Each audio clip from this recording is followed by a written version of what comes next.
Tesla's 4680 battery program has finally crossed a threshold that many critics once believed it never would. The company has now confirmed that its latest 4680 cells can retain roughly 90% of their original capacity after 2,000 full charge cycles, while delivering higher power output, reduced weight, and a potential manufacturing cost reduction of up to 60%. These figures, disclosed during Tesla's Q4 2025 earnings discussion, marked the first time Elon Musk publicly confirmed production-level performance metrics for the 4680 program. Musk described the successful industrialization of the dry-electrode process as a major breakthrough in lithium battery manufacturing, while simultaneously calling it extremely difficult. That duality captures the true story of the 4680 battery. It was never a smooth technological leap. It was a prolonged industrial struggle, one that Tesla may now be emerging from with a genuine strategic advantage. When Tesla first unveiled the 4680 cell at Battery Day in 2020, the claims were extraordinary: 5 times the energy, 6 times the power, and a dramatic reduction in cost per kilowatt-hour. Industry analysts were quick to dismiss these numbers as aspirational at best. The skepticism was not centered on the cell's physical dimensions or its tabless architecture, but rather on manufacturability.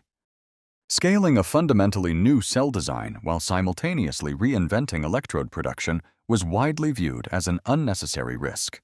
For several years, that skepticism appeared justified. Yield problems, slow ramp-ups, and repeated production bottlenecks plagued the program. Musk later admitted that Tesla had underestimated the difficulty, particularly on the cathode side of the dry-electrode process. At Tesla's 2025 shareholder meeting, Musk made a striking admission: if Tesla were starting over, it might have chosen a traditional wet cathode process. Dry cathode manufacturing, he said, proved incredibly difficult to scale reliably. This distinction matters. The challenges facing the 4680 program were never about lithium-ion chemistry itself, nor about the structural battery pack concept. Tesla had achieved early success with dry anodes, since graphite is relatively soft and easier to form into uniform layers. Cathodes, by contrast, rely on harder, more brittle materials that are far more difficult to bind without solvents. At one point, internal scrap rates for dry cathodes reportedly reached 70–80%. In practical terms, 8 out of 10 cathodes were unusable. Losses at that scale made mass production economically impossible and fueled the narrative that the 4680 was fundamentally flawed.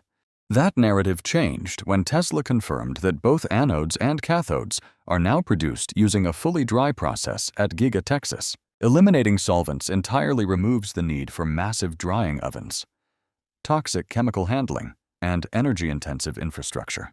According to Tesla executives, this shift reduces factory floor space by up to 90% while sharply lowering energy consumption per cell. The result is a simpler, faster, and far more scalable production line.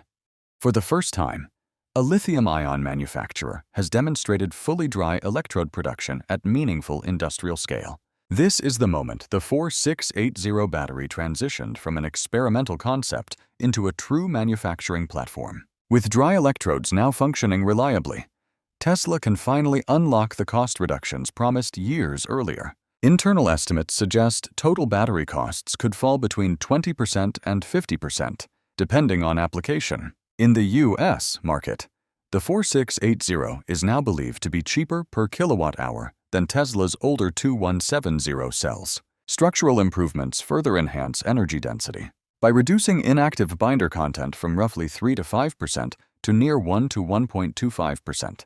Each cell can store more active material without changing its underlying chemistry. Even before these optimizations, Tesla's 4680 cells reached approximately 272 watt-hours per kilogram, placing them among the highest energy mass-produced lithium-ion cells globally.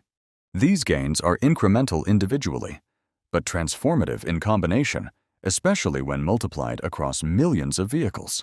One of the most underappreciated successes of the 4680 program is longevity. Tesla now reports that its dry-electrode 4680 cells retain about 90% capacity after 2,000 full cycles. For long-range electric vehicles, This translates into hundreds of thousands of miles with minimal degradation. Traditional wet processes expose materials to solvents and high heat, which can damage microstructures over time. Dry processing avoids much of this degradation, improving long-term stability at the cell level. This durability advantage is especially important for fleet vehicles, autonomous taxis, and energy storage systems. The tabless architecture remains central to the 4680's performance profile. By allowing current to flow evenly around the circumference of the cell, internal resistance and localized heating are significantly reduced. Combined with improved axial heat dissipation, this enables higher sustained power output and faster charging without excessively complex cooling systems. This is not just a laboratory benefit. It directly supports real-world applications where repeated high-power discharge and charging cycles are unavoidable. By early 2025, Tesla had ramped 4680 production to a level sufficient to support roughly 1,000 Cybertrucks per week, around 50,000 vehicles annually. However, actual Cybertruck sales remain well below that figure. This gap is revealing. Battery supply is no longer the bottleneck. Vehicle production is. This distinction is critical because Tesla has confirmed that the 4680 platform will extend far beyond the Cybertruck. It is slated to underpin the upcoming Cybercab robotaxi platform, Tesla Optimus, and eventually the Tesla Semi. Just as importantly, Tesla has begun integrating structural 4680 packs into the Model Y produced in Texas. While not every Model Y globally uses 4680 cells, this integration demonstrates that the technology is no longer niche or experimental. It is entering Tesla's highest volume vehicle. If Tesla achieves its long-stated ambition of deploying hundreds of thousands or even millions of autonomous robotaxis and humanoid robots annually, battery demand will exceed 100 gigawatt-hours per year. Very few companies on Earth are positioned for that scale. Tesla is already laying the groundwork. The company plans to expand 4680 production in Europe at Giga Berlin starting in 2027, aiming for a fully integrated European hub spanning batteries and vehicles, domestic cathode material sourcing in Texas, and new lithium iron phosphate battery lines in Nevada. Expected by late 2026, further strengthen Tesla's supply chain independence. The 4680 program was never about building a bigger battery cell. It was a calculated gamble that Tesla could reinvent battery manufacturing itself. For years, that gamble looked reckless. Today, the evidence suggests it may be paying off.